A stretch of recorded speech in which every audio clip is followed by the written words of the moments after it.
नमस्ते दोस्तों, मैं हूं दीप्ति। आप सभी का बहुत बहुत स्वागत है।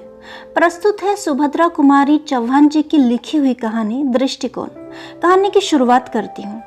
निर्मला विश्व प्रेम की उपासिका थी। संसार में सबके लिए उसके भाव समान थे। उसके हृदय में अपने पराये का भेदभाव नहीं था। स्वभाव से ही वह मिलनसार, सरल, हंसमुख और नेक थी। साधारण पढ़ी लिखी थी। अंग्रेजी में शायद मैट्रिक पास थी, परंतु हिंदी का उसे अच्छा ज्ञान था। साहित्य के संसार में उसका आदर था और काव्य कुंज की वह एक मनोहारिणी कोकिला थी। निर्मला का जीवन बहुत निर्मल था। वह दूसरों के आचरण को सदा भलाई की ही नज़र से देखती।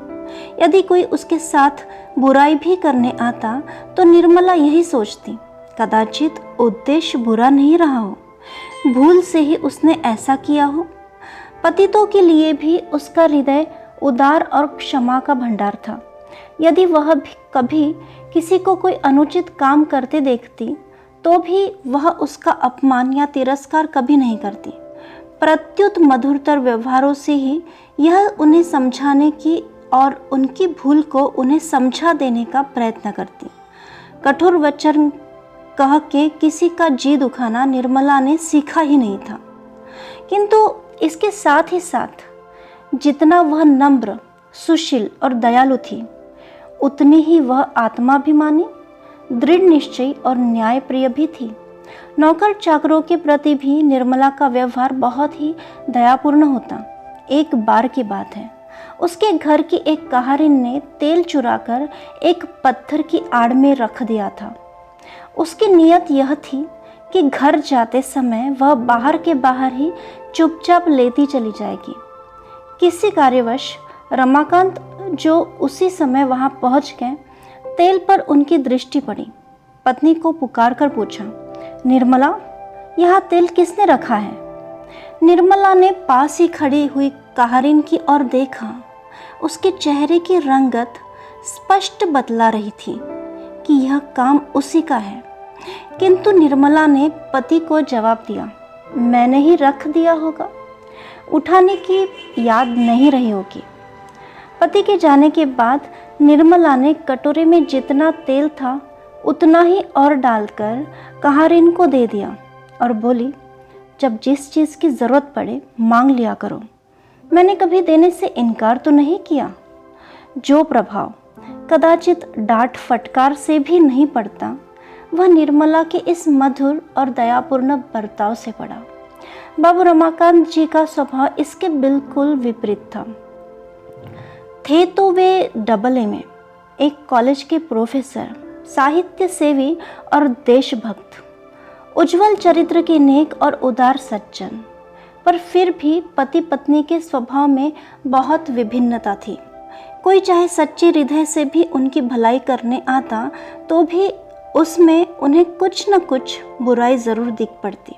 वे सोचते, इसकी तह में अवश्य कुछ न कुछ भेद है, कुछ न कुछ स्वार्थ होगा, नहीं तो मेरे पास आकर इसे ऐसी बात करने की आवश्यकता ही क्या पड़ी थी। पतितों को वे बड़ी घृणा की नज़र से देखते, उनकी हंसी उड़ाते। गिरने वाले को एक धक्का देकर वे गिरा भले ही दें, किंतु वह पकड़कर उसे ऊपर उठा के अपना हाथ अपवित्र नहीं कर सकते थे। वे पतितों की छाया से भी दूर दूर रहते थे। अपने निकट संबंधियों की भलाई करने में यदि किसी दूसरे की कुछ हानि भी हो जाए तो इसमें उन्हें अफसोस नहीं होता था। वे सज्जन होते भी सज्जनता के कायल नहीं थे। कोई उनके साथ बुराई करता तो उसके साथ उससे दूनी बुराई करने में उन्हें कुछ भी संकोच नहीं होता था। पति पत्नी दोनों को अलग खड़ा करके यदि ढूंढा जाता तो अवगुण के नाम से उनमें तिल के बराबर भी धब्बा नहीं मिलता। बाह्य जगत में उनकी तरह सफल जोड़ा, उनके सदृश सुखी जीवन कदाचित बहुत कम देख पड़ता। दूसरों को उनके सौभाग्य पर ईर्ष्या होती थी। उनमें आपस में कभी किसी प्रकार का झगड़ा या अप्रिय व्यवहार नहीं होता। फिर भी दोनों में पद पद पर मतभेद होने के कारण उनका जीवन सुखी नहीं रह पाता। शाम सुबह निर्मला दोनों समय के कामकाज के बाद मील 2 मील तक घूमने के लिए चली जाती थी। इससे शुद्ध वायु के साथ साथ कुछ समय का एकांत उसे कोई नई बात सोचने या लिखने के लिए सहायक होता।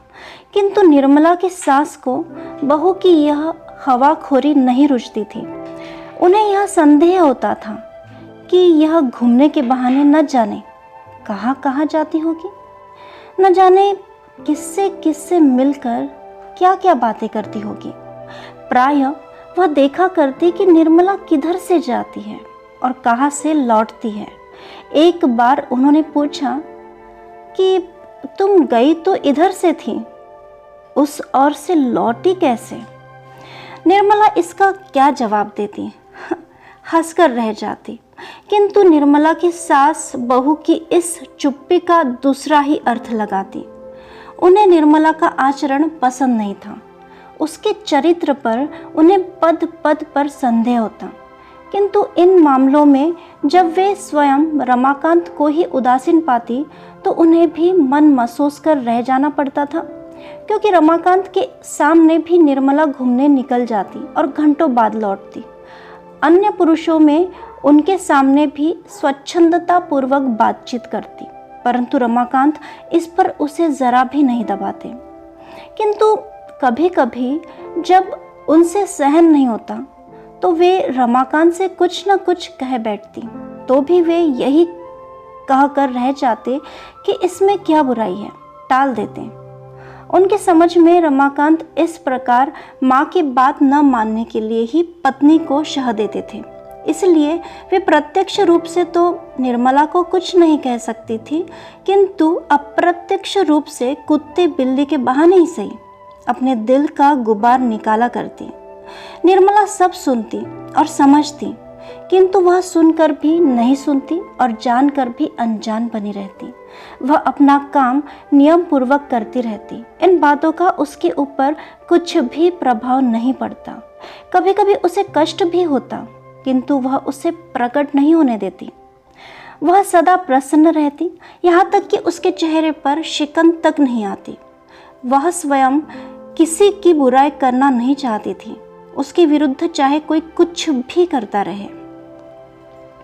एक दिन कॉलेज से लौटते ही रमाकांत ने कहा, आज एक बड़ा विचित्र किस्सा हो गया है निर्मला। क्या हुआ? निर्मला ने उत्सुकता से पूछा। घृणा का भाव प्रकट करते हुए रमाकांत बोले, हुआ क्या? यही कि तुम्हारे बिट्टन को न जाने किससे गर्भ रह गया है और अब 4-5 महीने का है। बात खुलते ही आज वह घर से निकाल दी गई है। उसके मायके में तो कदाचित कोई है नहीं, सड़क पर बैठी रो रही है। बिट्टन बाल विधवा थी, वह जन्म से ही दुखिया थी, इसलिए निर्मला सदा उससे प्रेम और आदर का व्यवहार करती। बिट्टन की करुणाजनक अवस्था से निर्मला कातर हो उठी। उसने रमाकांत जी से पूछा, फिर उसका क्या होगा? अब वह कहाँ जाएगी? रमाकांत जी ने उपेक्षा से कहा, कहाँ जाएगी? मैं क्या जानूं? जैसा किया वैसा भोगेगी। निर्मला के मुंह से एक ठंडी आह निकली। कुछ देर बाद न जाने क्या सोचकर वह दृढ़ स्वर में बोली, तो मैं जाती हूँ, उसे लिवा लाती हूँ। जब तक कोई दूसरा प्रबंध नहीं हो जाएगा वह मेरे साथ ही रहेगी। घबराकर रमाकांत बोले, नहीं नहीं, ऐसी बेवकूफ़ी करना भी मत। उसे अपने घर लाकर क्या अपनी बदनामी करवानी है? तुम्हें तो कोई कुछ कहेगा नहीं, सब लोग मुझे ही बदनाम करेंगे। निर्मला ने दयाद्र भाव से कहा, अरे तो इतनी छोटी छोटी सी बातों से क्यों डरते हो? किसी की भलाई करने में भी लोग बदनाम करेंगे तो करने दो। परमात्मा तो हमारे हृदय को पहचानेगा। मुझे तो उसकी अवस्था पर बड़ी दया आती है। तुम कहो तो मैं अभी जाकर उसे लिवा लाऊं? रमाकांत के कुछ बोलने से पहले ही उनकी माँ बोल उठी, ऐसी औरतों का तो इससे बड़ा दर्द होता है।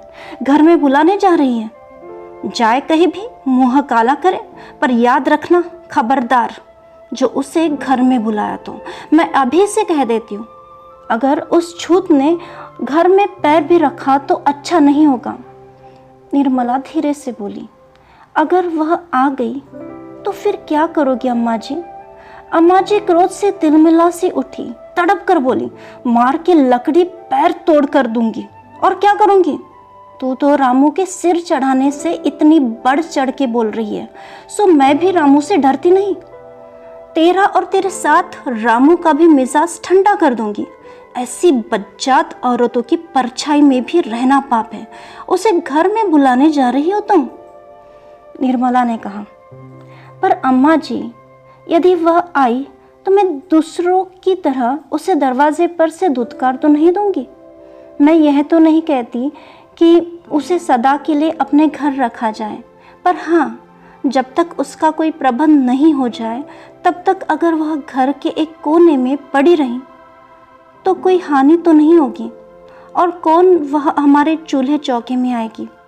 आखिर बेचारी स्त्री ही तो है, भूले किससे नहीं होती। अम्मा जी क्रोध में आकर बोली, एक बार कह दिया कि उसे मैं घर में घुसने नहीं दूंगी, बार बार जबान चलाए जा रही है। वह तो अपनी कोई लगती नहीं है। कोई अपनी सगी भी ऐसा करती तो मैं लात मार कर निकाल देती। अब बार बार पूछ कर मेरे गुस्से को नहीं बढ़ा, नहीं तो अच्छा नहीं होगा। निर्मला ने नम्रता से कहा। पर तुम्हारा क्या बिगाड़ेगी अम्मा जी? मेरे कमरे में पड़ी रहेगी, और तुम चाहो तो ऐसा प्रबंध कर दूं कि तुम्हें उसकी सूरत भी नहीं दिखे। और फिर अभी से उस पर इतनी बहस क्यों? वह तो तब की बात है जब वह इसमें आश्रय मांगने आवे। अम्मा जी का क्रोध बढ़ा और वे कहने लगी, तेरे कमरे में रहेगी और मुझे उसकी सूरत नहीं दिखेगी तो क्या दूसरी बात हो जाएगी? कैसे उलट फेर करके बात कहती है। तुझे अपने पढ़ने लिखने का घमंड हो तो उस घमंड में भूली मत रहना। ऐसी पढ़ी लिखियों को मैं कौड़ी के मोल के बराबर भी नहीं समझती। धर्म कर्म तो सदा 100 गज दूर है तुझसे, और ऐसी कुचात औरतों पर दया करके चली है धर्म कमाने। वारी औरत, जिसे मोहल्ले भर में किसी ने अपने घर नहीं रखा, उसे यह अपने घर रखेगी। तू ही तो दुनिया भर में अनोखी है ना। सब दूसरों को दिखाने के लिए तो बड़ी दयावंती है। जो भीतर का हाल न जाने उसके सामने इतनी मत बन। घर वालों को तो काटने दौड़ेगी और बाहर वालों को गले लगाती फिरेगी। निर्मला भी जरा तेज होकर बोली, तो अम्मा जी, मुझे इतनी खरी खोटी क्यों? बीच ही में निर्मला को डांट कर चुप कराते हुए रमाकांत बोले, तो तुम चुप नहीं रहोगी निर्मला?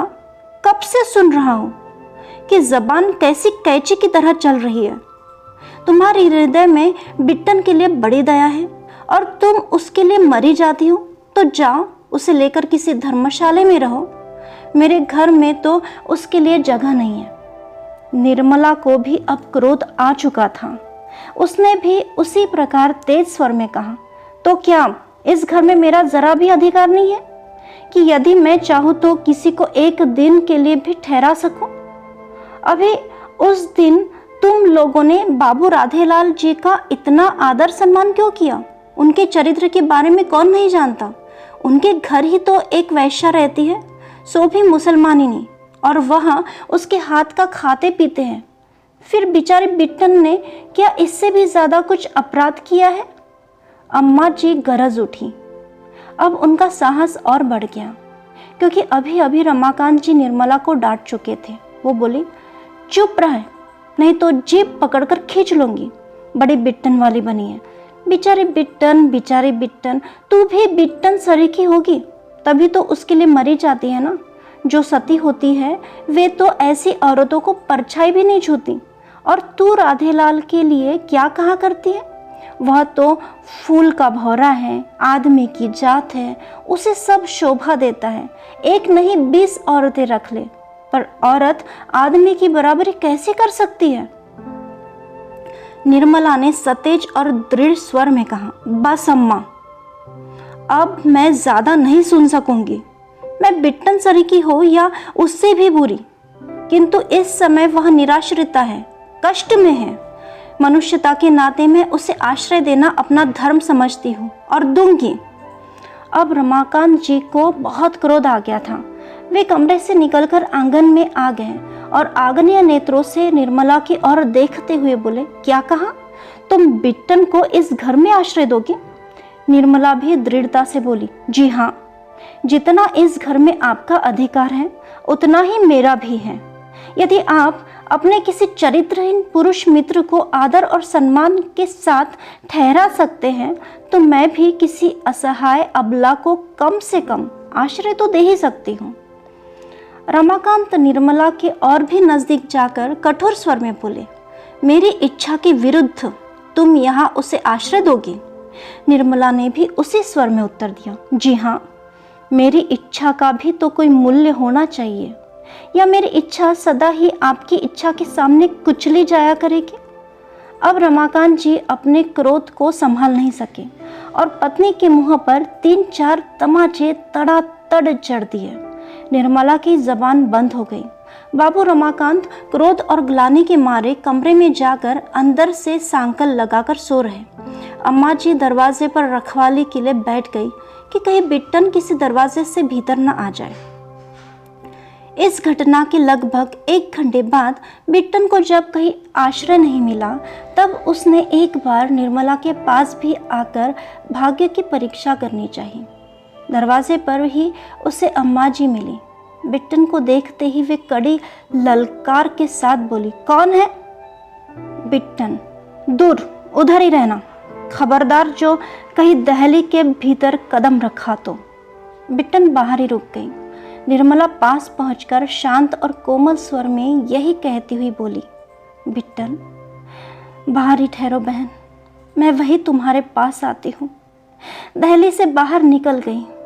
बिट्टन और निर्मला दोनों बड़े देर तक रोते रहे। निर्मला ने कहा, तुम्हारी तरह मैं भी बिना घर की हूँ बहन।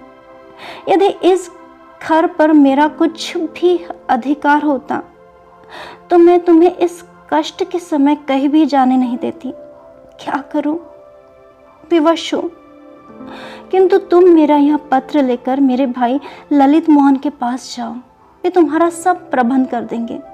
उनका स्थान तो तुम जानती ही हो, पर रात के समय पैदल जाना ठीक नहीं है। यह रुपया लाओ, यह रुपया लो, तांगा कर लेना। ईश्वर पर विश्वास रखो बहन, जिसका कोई नहीं होता उसके साथ परमात्मा होता है, उसका साथ परमात्मा देता ही है। निर्मला ने 10 रुपए बिट्टन को दिए। वह पत्र लेकर चली गई। निर्मला घर में आई, एक चटाई डालकर बाहर बरामदे में ही पड़ी रही। सवेरे उसकी आँख उस समय खुली जब रमाकांत उठ चुके थे और उसकी माँ नहाकर पूजा करने की तैयारी कर रही थी। निर्मला नित्य की तरह उठकर घर का सब काम करने लगी, जैसे शाम की घटना की उसे कुछ याद ही ना हो। यदि वह मार खाने के बाद कुछ अधिक बक-झक करती या रोती चिल्लाती तो कदाचित अपने इस हरकत पर रमाकांत जी को इतना पश्चाताप नहीं होता जितना अब हो रहा था। उन्हें बार बार ऐसा लगता था कि जैसे निर्मला ठीक थी और वे भूल पर थे। उनसे ऐसी भूल और कभी नहीं हुई थी। कल न जाने क्यों और कैसे निर्मला पर हाथ चला बैठे। उनका व्यवहार उन्हीं को 100 बिच्छुओं के दंशन की तरह पीड़ा पहुंचा रहा था। वे अवसर ढूंढ ही रहे थे कि निर्मला उन्हें एकांत में मिल जाए तो वे पश्चाताप के आंसुओं से उसके पैर धो दे और उससे क्षमा मांग ले। किंतु निर्मला भी सतर्क थी। वह ऐसा मौका आने ही नहीं देती थी। वह बहुत बच कर घर का काम कर रही थी।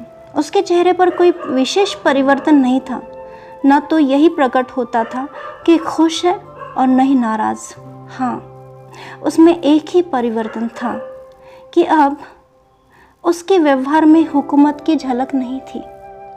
वह अपने को उन्हीं 2-3 नौकरों में से एक समझती थी जो घर में काम करने के लिए होते हैं, किंतु उनका कोई अधिकार नहीं होता। कहानी यही खत्म होती है दोस्तों। फिर मिलते हैं एक और नई कहानी के साथ। तब तक के लिए आज्ञा चाहती हूँ। धन्यवाद।